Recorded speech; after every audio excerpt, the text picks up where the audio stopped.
Hello friends, this is Jitesh and welcome to special notes. आज के इस वीडियो में हम बात करने वाले हैं दोस्तों पद्य शिक्षण की विधियाँ।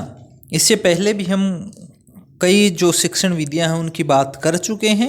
आज की वीडियो में पद्य शिक्षण की जितनी भी विधियाँ हैं उनके बारे में हम बात करेंगे। तो सबसे पहले देखते हैं पद्य की परिभाषा क्या होती है। देखिए, लय व छंदबद्ध भाव प्रदान रचना पद्य कहलाती है। यानी कोई रचना है उसके अंदर अगर लय छंदबद्ध हों, ठीक है, छंदों से लय से बंधी हुई जो रचना है वो क्या कहलाती है? पद्य कहलाती है। उद्देश्य क्या होता है इसका? भावात्मक रसानुभूति व सौंदर्य कौशल का विकास करना पद्य शिक्षण का उद्देश्य है। पद्य शिक्षण का मुख्य उद्देश्य क्या है?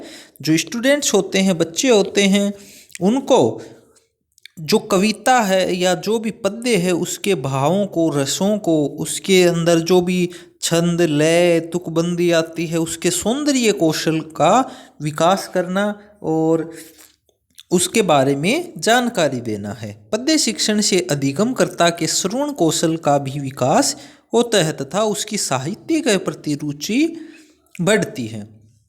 यह पद्य कौशल का मुख्य जो उद्देश्य है वो है। फिर आते हैं हम प्रमुख जो विधियां हैं पद्य शिक्षण की, प्रमुख विधियां।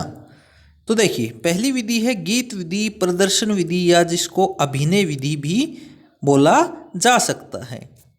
ये है पहली विधि पद्य शिक्षण की, गीत विधि, प्रदर्शन विधि या फिर अभिनय विधि इसको कहा जाता है। इसके जो जनक हैं वो है मारिया मोंटेसरी। इसकी प्रवर्तक कौन है? Maria Montessori.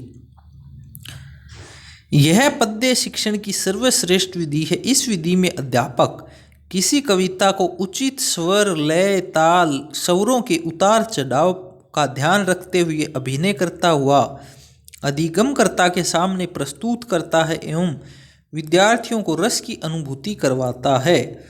ठीक है, जो ये विधि है इसमें जो शिक्षक है, अध्यापक है, वो कविता को उचित लय में, उचित ताल, स्वरों के उतार चढ़ाव का ध्यान रखते हुए अभिनय करता हुआ, मतलब जैसे जो भी लाइन आती है उसके अनुरूप अभिनय करता है। अपने हाथ, पैर, मुंह, उनका हाव भाव, मतलब उसी प्रकार में जैसे तितली आया तो तितली हाथों से उड़ाने का कार्य अभिनय किया उसने।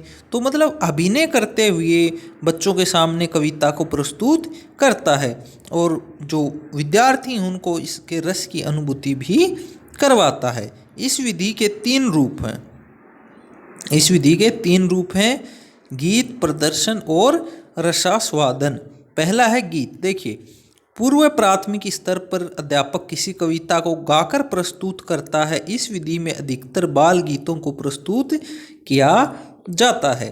जो पहला प्रकार है वो है गीत। ये पूर्व प्राथमिक स्तर पर अध्यापक के द्वारा बच्चों के सामने प्रस्तुत किया जाता है। फिर है प्रदर्शन। तो दोस्तों, जो प्रदर्शन है,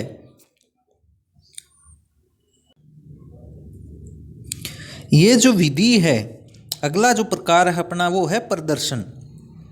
प्रदर्शन में क्या होता है? प्राथमिक स्तर पर अध्यापक गीत को गाकर अभिनय प्रदर्शन करता है। ठीक है, यानी कि पहले जो गीत था उसमें गा के सुनाता। प्रदर्शन में क्या है? गीत को गाता भी है, साथ साथ अभिनय या मतलब उसका प्रदर्शन भी करता है। इस विधि में भाव प्रधान गीतों की प्रस्तुति दी जाती है। जैसे आपको याद होगा बचपन में पढ़ाया जाता था मछली जल की रानी है, तो उसके साथ साथ जो एक्सप्रेशन होते थे, भाव होते थे, यानी कि अभिनय भी शिक्षक करता था। यानी मछली का जैसे हाथों से करना, मछली बना के, तितली का अगर कुछ आता है तो हाथों से तितली उड़ाते हुए, इस प्रकार के जो प्रदर्शन है वो भी साथ साथ करता है। तथा अध्यापक गीत के भाव के अनुसार अभिनय या प्रदर्शन करता है। अगला है रसास्वादन। यह पद्य शिक्षण की सर्वश्रेष्ठ विधि है। इस विधि में अध्यापक कविता के भाव पक्ष को विद्यार्थियों के सम्मुख प्रस्तुत करता है। यानी कि जो कविता के भाव होते हैं, कविता में जो कहा गया है रस होते हैं, उनको विद्यार्थियों के सामने प्रस्तुत करता है। इस विधि का प्रयोग उच्च प्राथमिक व उससे ऊपर की कक्षाओं के लिए किया जाता है। जो ये विधि है पद्य शिक्षण की, ये उच्च प्राथमिक व ऊपर की कक्षाओं में प्रयोग लाई जाती है। अब आती है दोस्तों खंडान्वय विधि। तो ये जो विधि है प्राथमिक कक्षाओं के लिए है। इसका जो खंडान्वय है, खंड प्लस अनु प्लस ए से बना है। इसके जो जनक थे, प्रवर्तक थे, वो थे सुकरात। इस विधि में किसी कविता को 2 या 3 खंडों में बांट दिया जाता है। जैसा कि हमें नाम से ही प्रतीत होता है खंडान्वय विधि, तो इसको खंडों में बांट दिया जाता है। जैसे कोई भी कविता है उसको 2 या 3 खंडों में बांट दिया जाता है। इसके पश्चात अध्यापक द्वारा एक खंड का गीत या प्रदर्शन के माध्यम से विद्यार्थियों के सम्मुख प्रस्तुतिकरण दिया जाता है। यानी पूरी कविता को, मान लेते हैं कविता है तो पूरी कविता को 2-3 खंडों में बांट दिया और उनमें से एक का जो अध्यापक है उसके द्वारा अच्छे से गीत गा के प्रदर्शन के माध्यम से विद्यार्थियों के सम्मुख उसका प्रदर्शन किया जाता है। उसके बाद अध्यापक अधिगमकर्ता से यानी विद्यार्थियों से उस खंड से संबंधित प्रश्नोत्तर करता है।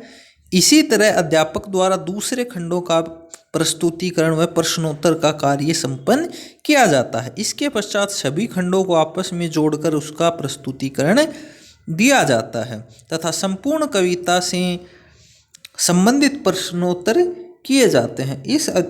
इस तरह अधिगमकर्ता संपूर्ण कविता का अर्थबोध करने में सक्षम हो जाता है। यानी कि छोटे छोटे खंडों में बांटकर ये कविता है पढ़ाई जाती है, जिससे बच्चे को अच्छे से समझ में आ जाता है। पूरी एक साथ न करने की बजाय छोटे छोटे खंडों में बांटकर पढ़ने से याद भी आसानी से हो जाती है। अगली जो विधि है दोस्तों वो है अपनी दंडान्वय विधि। दंडान्वय विधि के जो जनक या प्रवर्तक कहें हम वो थे सुकरात। दंड से तात्पर्य वाक्य या सुक्ति से है। दंडान्वय विधि बनी है दंड प्लस अनु प्लस ए से। देखते हैं इस विधि में अध्यापक सबसे पहले किसी पदबंध सुक्ति या सूत्र को विद्यार्थियों के सम्मुख प्रस्तुत करता है तथा बाद में उसके भाव और अधिक स्पष्ट करने के लिए उससे मिलती जुलती अन्य सुक्तियां अधिगमकर्ता के सम्मुख प्रस्तुत की जाती हैं। अर्थात कहने का तात्पर्य यह है कि इस पर दंडान्वय विधि से पढ़ाते टाइम शिक्षक क्या करता है, सबसे पहले कोई भी पद सुक्ति वगैरह है उसको विद्यार्थियों के सम्मुख प्रस्तुत करता है, मतलब बता देता है। मान लीजिए एक सुक्ति या फिर एक दोहा बच्चों के सामने शिक्षक ने बताया है, उसके बाद शिक्षक क्या करेगा, उस चीज़ को और ज़्यादा क्लियर करने के लिए और अधिक स्पष्ट करने के लिए उसी प्रकार की अन्य कोई, जैसे दोहा की बात की तो हमने उसी प्रकार का कोई अन्य दोहा या पंक्तियाँ बच्चों के सामने सुनाएगा। ठीक है, तब होगा क्या, उससे बच्चों को वो जो चीज़ है उसके भाव वगैरह वो अच्छे से समझ में आ जाएंगे। इसके बाद अध्यापक पूर्व शक्ति फिर से व्याख्या की जाती है। जो अध्यापक है उस जो मेन है हमारी जो पढ़ाना चाह रहा है शिक्षक, उसकी दोबारा से व्याख्या करता है। इस तरह अधिगमकर्ता के सामने मूल सुक्ति का भावार्थ पूर्णतः स्पष्ट हो जाता है। फिर अगली है दोस्तों अपनी व्यास विधि। व्यास विधि के प्रवर्तक थे श्रीधर व्यास। व्यास विधि के प्रवर्तक थे श्रीधर व्यास। इस विधि का प्रयोग मुख्यतः कवि सम्मेलनों में किया जाता है। इसमें कविता को प्रस्तुत करने वाला व्यक्ति अध्यापक कविता के भावार्थ को पहले ही स्पष्ट कर देता है। ये व्यास विधि है।